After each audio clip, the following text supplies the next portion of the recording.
positions, right? It could be here, or it could be here. Which one is it? Yeah, so it's gotta be this one, right? Because half of this will then be in quadrant 2. Oh, I guess I did. Right, this is like 270. Half of 270 is 135, that's here, right? Yeah. So if we're a little less than 270, then we're gonna be like over here somewhere, right? So if this is alpha, then alpha over 2, I need to bisect that angle. Well, I'm gonna say that's about here. So this is alpha over 2. This is alpha. We're getting to it. He's clearly. So if I can just sort of eyeball it here and say, well, my eyeball says I'm going to be at about negative 6.65, right?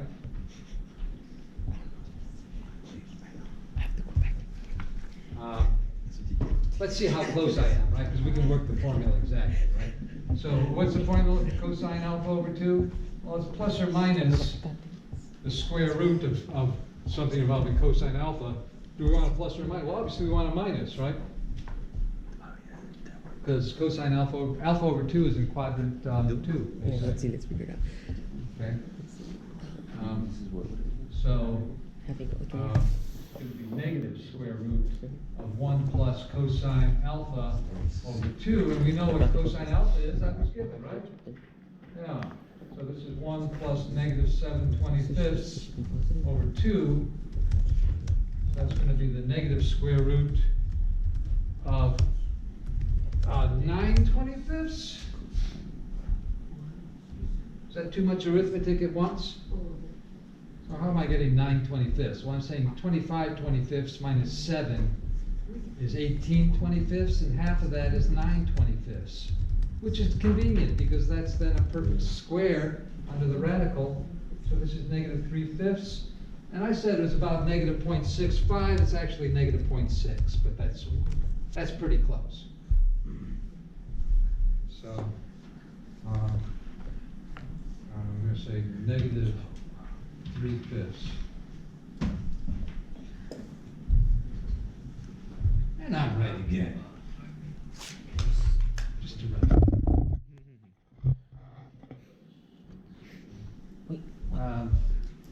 There are a lot of these.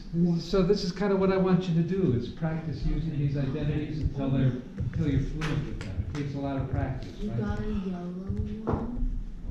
That's a surprising. Oh, that was that 0.9. It was a typo. I wrote 100. One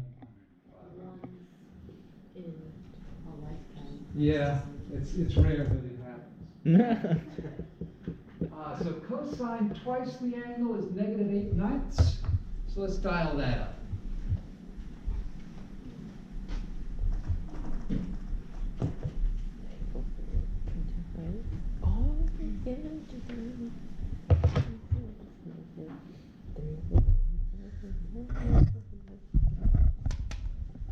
So negative 8/9. That means I got to divide the interval from 0 to negative 1 into 9 equal parts. Yeah. 1, 2, so 5, 6, 7, 8, 9. They're perfectly evenly spaced, I want you to observe. Well, close enough. So negative 8/9 is here, right? And so we could be either here or here, right? On the circle. The x-coordinate in either place is negative 8/9. And so that's 2A is an angle in the second quadrant, so it's got to be this one, right? Oh, good. So this is 2A.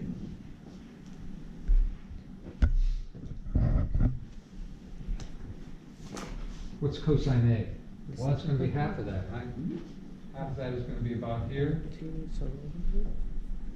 Does that look like I bisected it reasonably well? Maybe like that.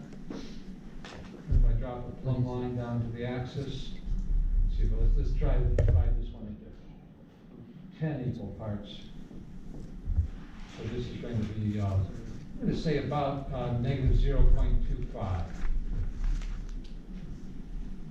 So that's my eyeball guesstimate.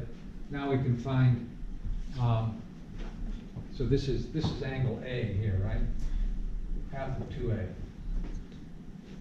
And let's see how far off I am with my eyeball guesstimate. So I want cosine A. So I know cosine A, well, A is half of 2A, and I'm gonna be in the first quadrant. Half of something in the second quadrant will be in the first quadrant. And so I'm positive, right? Are you certain? Yes, I'm positive. What's this one? To that one?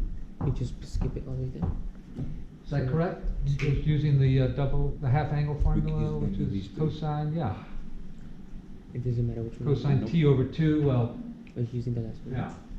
So that would be 2A is T, so A is cosine T over 2, eight right? Over 9.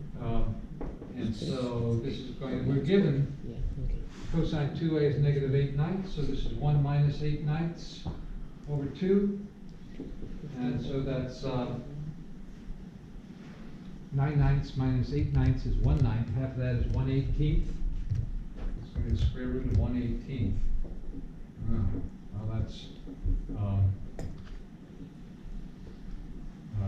1 over 3 square root of 2, is that right? So that's square root of 2 over 6. It's approximately 1.414 over 6, which is approximately 0.2. Yeah, 2. How am I doing? 21, 3, 35. So yeah, not too far off. I'm just, let's say it's about 0.235. I guesstimated.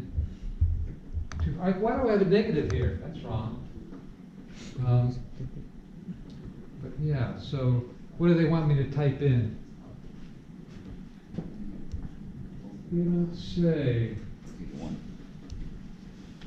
If I click in the answer space, you get a little thing underneath that says, what do we want to enter your answer as a number or as a calculation?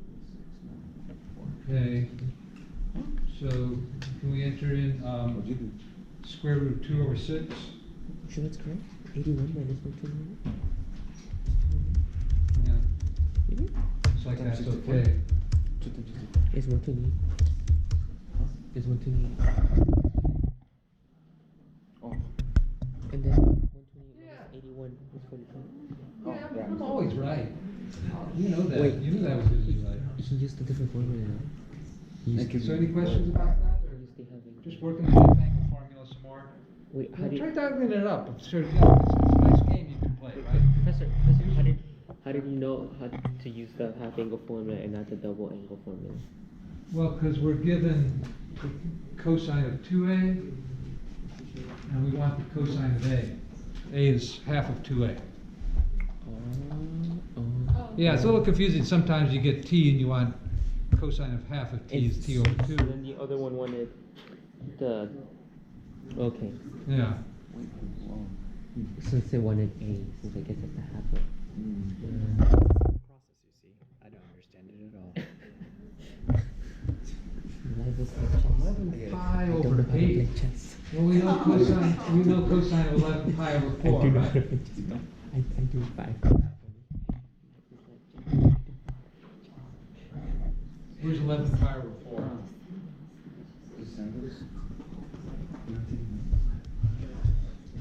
There's pi over 4. There's 2 pi over 4. There's 3 pi over 4. 4 pi over 4. 5 pi over 4. 6 pi over 4. 7 pi over 4. Oh my goodness. 8 pi over 4 is 2 pi. 9 pi over 4. 10 pi over 4 is 5 pi over 2. Here's 11 pi over 4. That's here. Where the cosine is negative square root of 2 over 2. So why is that useful? Why? Because we got pi over 8. Well, 11 pi over 8 is half of 11 pi over 4. So cosine, oh, we want the sine, right? Yeah, sine of 11 pi over 4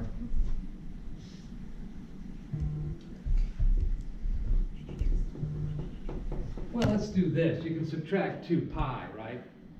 Oh, sorry. 11 pi over 8. Oh, I see. So pi over 8, 2 pi over 8, 3 pi over 8, 4 pi over 8.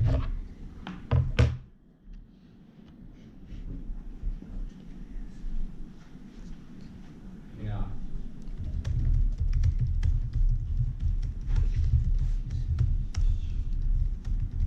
Well, so what quadrant are we in with 11 pi over 8? So this is 4 pi over 8, 5 pi over 8, 6 pi over 8. Oh, sorry, I'm counting wrong. 4 pi over 8, 5 pi over 8 is here, right? 6 pi over 8, 7 pi over 8.